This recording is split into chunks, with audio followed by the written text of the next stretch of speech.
Welcome to the मंजिल ICS. मित्रांनो, स्पर्धा परीक्षा करणाऱ्या अनेक विद्यार्थ्यांचा असा प्रश्न असतो की एखादा असा रिसोर्स आहे का की ज्यासाठी खूप कमी पेजेसमध्ये असेल, पण त्यातून अनेक प्रश्न आपल्याला टॅकल करता येतील. तर बघा, आज आपण हाच मुद्दा यामध्ये ॲड्रेस करणार आहे की हिस्ट्रीचा सिलेबस खूप वास्ट आहे. हिस्ट्रीमध्ये आपण एन्शंट हिस्ट्री पाहतो, मिडिॲवल हिस्ट्री आहे आणि मॉडर्न हिस्ट्री आहे. ओके, प्राचीन भारत, मध्ययुगीन भारत आणि आधुनिक भारताचा आपल्याला अभ्यास करावा लागतो. पण हिस्ट्रीसाठी बघा की इन जनरल तुम्ही जर का पाहिलं मार्केटमध्ये, तर आपल्याला असं पाहायला मिळते की अनेक लोकांनी भरमसाठ अभ्यास साहित्य त्यासाठी सजेस्ट केलेले आहेत. पण बघा, एक पुस्तक देखील नाही म्हणता येईल त्याला, की केवळ 88 पानांचं त्या पुस्तकातील एक भाग आहे, ज्यामध्ये केवळ 88 पानं आहेत. तर त्या 88 पानं जर का तुम्ही व्यवस्थितपणे रीड केलात, व्यवस्थितपणे समजून घेतलात, तर हिस्ट्रीमध्ये तुम्हाला बघा की 16 ते 18 मार्क तुम्हाला त्यातून आरामात मिळू शकतात. ओके, 2024मध्ये बघा, 2024च्या MPSC प्रिलिम्समध्ये हिस्ट्रीसाठी एकूण 15 प्रश्न विचारलेले. तर त्या 15पैकी 8 प्रश्न हे डायरेक्टली या पुस्तकातून किंवा या 88 पेजेसमधून कव्हर होतात. तर ते पुस्तकाचं नाव काय आहे हे मी तुम्हाला व्हिडिओच्या शेवटी सांगणार आहे. तर तुम्ही हा व्हिडिओ शेवटपर्यंत नक्की पहा, तुम्हाला खूप जास्त फायदा होईल. आणि आपण या साऱ्या गोष्टी ज्या आहेत तर ते विथ प्रूफ पाहणार आहे, की हवेत बंगला बांधण्यासारखा आपण प्रकार करणार नाही. जे काय मी तुम्हाला सजेस्ट करणार आहे विथ प्रूफ तुम्हाला मी काय करणार आहे सांगणार आहे. तर आपण पहिला प्रश्न पाहूया. MPSC प्रिलिम्स 2024मध्ये हे प्रश्न विचारलेले. तर बघा, आपण पाहूया. प्रश्नामध्ये काय म्हटलं आहे बघा, हर्षवर्धन या राजाने खालीलपैकी कोणते साहित्य लिहिले, हा प्रश्न होता. ओके, या प्रश्नाचं उत्तर बघा, हे जे मी तुम्हाला बुक सजेस्ट करणार आहे ना, तर त्या पुस्तकामध्ये ॲज इट इज दिलेलं आहे. बघा, हर्षवर्धन आणि त्याने लिहिलेली ही पुस्तके आहेत: नागनंदा, रत्नावली आणि प्रियदर्शिका. बघा, प्रियदर्शिका पहिल्या ऑप्शनमध्ये आहे, नागनंदा आहे, रत्नावली आहे. म्हणजेच काय बघा, A, C आणि D हे कोणत्या ऑप्शनमध्ये आहे हे आपण पाहायचं. ऑप्शन क्रमांक 1मध्ये A, C, D दिलेला आहे आणि यातून आपला हा प्रश्न सॉल्व्ह होतो. आणि याच पॅरेग्राफमध्ये हे जे आहे ना, हर्षचरित, हे कोणी लिहिले ते देखील दिलेलं आहे. बघा, यामध्ये पुढं म्हटले की बाणभट्टा हा जो आहे ऑथर ऑफ हर्षचरित्र, म्हणजे काय, बाणभट्टानं काय केले, हर्षचरित्र हे पुस्तक काय केलेलं आहे, त्यांना लिहिलेलं आहे. ओके, पुढचा प्रश्न आपण पाहूया. पुढच्या प्रश्नामध्ये काय म्हटलं आहे बघा, की स्वदेशी चळवळीची विस्तार केंद्रे आणि त्या संबंधित व्यक्तींच्या योग्य जोड्या लावा.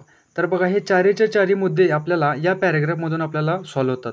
की बघा, लाला लजपत रायांनी काय केलेलं, की स्वदेशी चळवळ जी आहे तर ती पंजाबमध्ये काय केलेली, स्प्रेड केलेली. त्यानंतर हे जे आहेत सय्यद हैदर रजा यांनी काय केलेलं, दिल्लीमध्ये ही चळवळ स्प्रेड केलेली. चिदंबरम पिल्लाई यांनी काय केलेलं, मद्रासमध्ये ही चळवळ काय केलेली, स्प्रेड केलेली. म्हणजेच काय बघा, सय्यद हैदर रजाबद्दल दिलेलं आहे, चिदंबरम पिल्लाईबद्दल दिलं आहे, लाला लजपत रायबद्दल दिले आणि लोकमान्य टिळकांबद्दल पण यांनी या ठिकाणी दिले. बघा, या ठिकाणी okay, Tilak spread the movement to the different parts of India. Okay, लक्षात येते का बघा, की विथ प्रूफ मी तुम्हाला सांगत आहे की कोणता प्रश्न कुठून आलेला आहे. आपण पुढचा अजून एक प्रश्न पाहूया. ओके, यामध्ये प्रश्नामध्ये काय म्हटलं आहे बघा, सिमुक हा डॅश घराण्यांचा संस्थापक होता. ॲज इट इज प्रश्न कॉपी पेस्ट केले. बघा, इंग्रजीचे जे सेंटेन्स आहे ना, word to word copy paste केले. बघा, सिमुक वॉज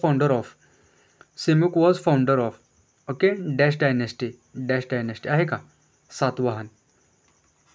ओके, पुढचा प्रश्न पाहूया आपण, की 1857च्या उठावामध्ये कानपूर येथील नेतृत्व कोणाकडे होते. बघा, हे जे मी तुम्हाला रिसोर्स सजेस्ट करणार ना, त्यामध्ये बघा चार्टच त्याने बनवून दिला आहे. हे जे सेंटर आहे कानपूर, त्याचा जो लीडर आहे तर ते कोण होतं बघा, नानासाहेब. ओके, तर आपण या ठिकाणी काय करू शकतो, याला टिक करू शकतो. ओके, लक्षात येते का बघा.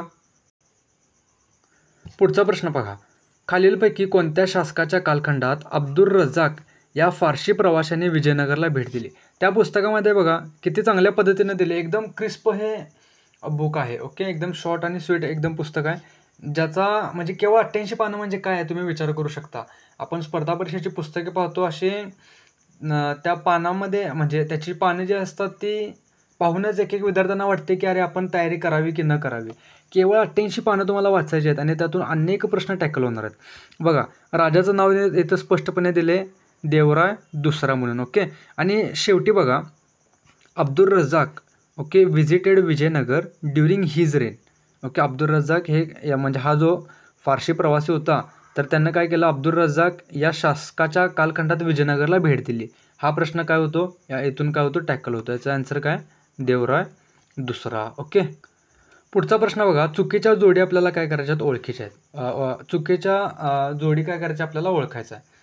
तर बघा, अब्दुल समद हा प्रसिद्ध चित्रकार. आता या ठिकाणी मी प्रूफ का दिलेला नाही आहे, कारण की बघा हे जे आहे हा बहुतेक अकबरच्या कालखंडातील होता. त्यानंतर तख्ते ताऊस ज्याला मयूर सिंहासन आपण म्हणतो, हा शहाजहानच्या रिलेटेड होता. ओके, शहाजहाननं बनवलेला होता. त्यानंतर बहामनी शासक म्हणजेच त्या पुस्तकामध्ये ना अकबरचं टेन्युअर, शहाजहानचं टेन्युअर, त्यानंतर बघा बहामनी शासक ज्याचा संस्थापक हसन गंगू होता. ओके, हे सेपरेट दिलेलं आहे.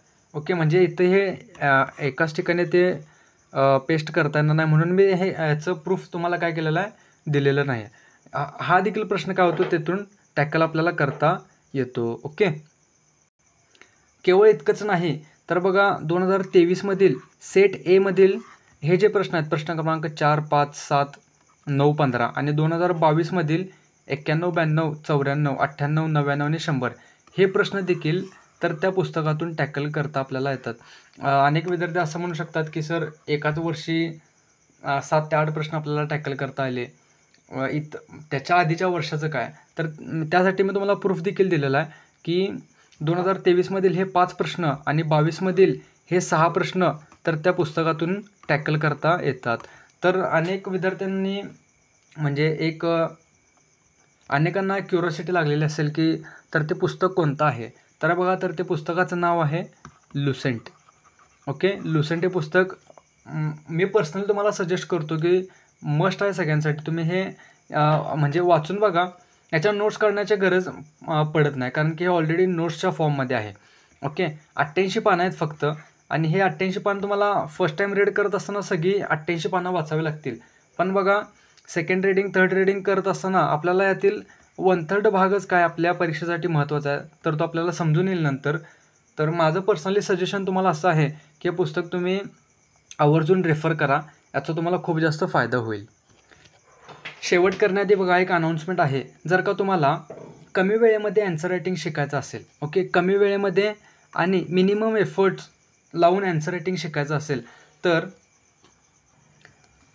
8 जूनला संडे आहे. तर या 8 तारखेला ना 2 तासाचं सेशन आहे.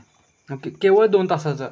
यातून ॲन्सर रायटिंग रिलेटेड अनेक लोकांच्या जे मिथक आहेत की अनेक लोक म्हणतात की ॲन्सर रायटिंग अवघड आहे, तर ते सगळे मिथ्स जे आहेत तर ते बस्ट होतील. ओके, सगळे मिथ काय आहे, रिॲलिटी काय आहे, तर ते याचा तुम्हाला त्यामध्ये अंदाज येऊन जाईल. तर मी तुम्हाला रिक्वेस्ट करतो की तुम्ही आवर्जून ते सेशन काय करा, अटेंड करा. त्यासाठी रजिस्टर करण्याची लिंक डिस्क्रिप्शन बॉक्समध्ये दिलेली आहे. ओके, आपल्या वेबसाईटवर क्लिक करून तुम्ही काय करू शकता, तर त्या सेशनसाठी रजिस्टर करू शकता. ॲन्सर रायटिंग हे बघा खूप इझी आहे. ओके, एक मी तुम्हाला उदाहरण सांगतो, यातून तुम्हाला बघा खूप चांगल्या पद्धतीनं समजून येईल. बघा, कोलंबिया युनिव्हर्सिटीमध्ये ना जेव्हा टीचर आहे ना शिकवत असतात, तेव्हा एक विद्यार्थी आहे तर तो झोपलेला असतो. ओके, आणि जेव्हा तो झोप त्याची जागी होते, तेव्हा तो फळ्यावर सरांनी काय केलेलं असतात, 3 थेअरी लिहिलेल्या असतात. तर जो स्टुडंट झोपलेला असतो ना, तर त्याला काय वाटते की हा तर होमवर्क आहे. तो काय करतो, पटकन तो होमवर्क नोट डाऊन करून घेतो आणि घरी गेल्यानंतर काय करतो तो की तर तो होमवर्क कंप्लीट करण्याचा प्रयत्न करतो. तर त्या 3 पैकी एक प्रॉब्लेम त्याला तो सॉल्व्ह होतो. ओके, नेक्स्ट डे म्हणजे दुसऱ्या दिवशी जेव्हा सर परत येतात क्लासरूममध्ये, हा विद्यार्थी काय करतो की सरांना आठवण करून देतो. आपण देखील आपल्या बालपणामध्ये तुम्हाला म्हणजे आठवत असेल बघा की जेव्हा आपण होमवर्क केलेला असतो, तेव्हा आपण सरांना आठवण करून देतो की सर काल तुम्ही होमवर्क दिलेला, आज चेक करतो बोलायला, आज केला नाही. असं हा देखील स्टुडंट काय करतो, सरांना आठवण करून देतो की सर तुम्ही काल होमवर्क दिलेला आणि तो तुम्ही चेक का करत नाही. तर सर त्याला सांगतात बघा की तर ते होमवर्क नव्हते, तर ते 3 काय होते, थिअरी होते. ओके, ज्या अजूनपर्यंत प्रूव्ह झालेल्या नव्हत्या. ओके, पण बघा सर जेव्हा हे सांगत असतात की या थिअरी आहेत 3, या अजूनपर्यंत प्रूव्ह झालेल्या नाहीत, तेव्हा तो स्टुडंट जो आहे तर तो झोपलेला असतो. म्हणजे त्याच्या मेंदूला हे माहीतच नसते की त्याला हे माहीतच नसते की हे काय आहेत की या थेरी प्रूव्ह झालेल्याच नाहीत. त्याला काय वाटते की हे तर केवळ होमवर्क आहे. जर बघा त्याच्या मेंदूला त्याला जर काही माहीत झालं असतं की हे काय आहे की या थेरी आहेत आणि अजून देखील प्रूव्ह झालेल्याच नाही आहेत, तर त्याच्या देखील मनानं हे ॲक्सेप्ट केलं असतं की या थेरी आहेत आणि अजून देखील प्रूव्ह झालेल्या नाहीत. त्याच्या मनानं हे ऐकलंच नाही. त्याच्या मेंदूत ही गोष्ट गेलीच नाही की हे अजून प्रूव्ह झालेलं नाहीत. त्याला काय वाटलं की हे तर जस्ट होमवर्क आहे आणि मला हे कंप्लीट करायचं आहे. ओके, तर त्यानं काय केलं बघा, यासाठी एफर्ट्स लावलेत आणि त्यानं काय केलं की या 3 पैकी एक थेरी त्या स्टुडंटने प्रूव्ह करून दाखवली. लक्षात येते का बघा? मला तुम्हाला काय सांगायचं आहे, म्हणजेच तुम्हाला मला म्हणायचं असं आहे बघा, की तुम्ही देखील काय करा, एक पॉझिटिव्ह ॲटिट्यूड ठेवा. ओके, या सेशनला तुम्ही अटेंड करून बघा. जर का तुम्हाला सेशन नाही पसंत पडला तर तुम्ही कमेंट बॉक्समध्ये काय करू शकता, तुमची निगेटिव्हिटी जी आहे तर ती एक्सप्रेस करू शकता. Okay, thank you. जर या सेशनमधून तुम्हाला असं वाटत असेल की तुम्हाला फायदा झालेला आहे, तर हा सेशन तुम्ही काय करू शकता, आपल्या इतर जे फेलो ॲस्पिरंट आहेत तर त्यांच्यापर्यंत देखील हा व्हिडिओ पोहोचवू शकता. थँक्यू.